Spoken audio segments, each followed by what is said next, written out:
Tomato paste కూడా వేసి మంచిగా మిక్స్ చేసుకొని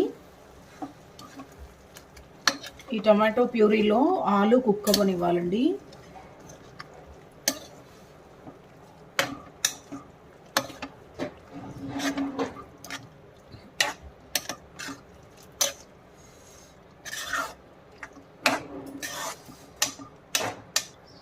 మనం పచ్చిమిర్చి ముద్ద వేసాం కదండి, లైట్గా మనకి స్పైసీగా అనిపిస్తుంది. ఒక 1/2 టేబుల్ స్పూను కారం యాడ్ చేస్తున్నా.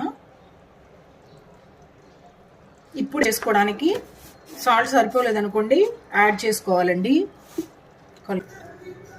రుచికి సరిపడా కళ్ళుప్పు వేసానండి. ఇప్పుడు కర్రీ కంప్లీట్గా సరిపోతుంది. ఇప్పుడు కళ్ళుప్పు మనం ఆయిల్ బయటకు వచ్చే వరకు మంచిగా కుక్ అవ్వనిచ్చి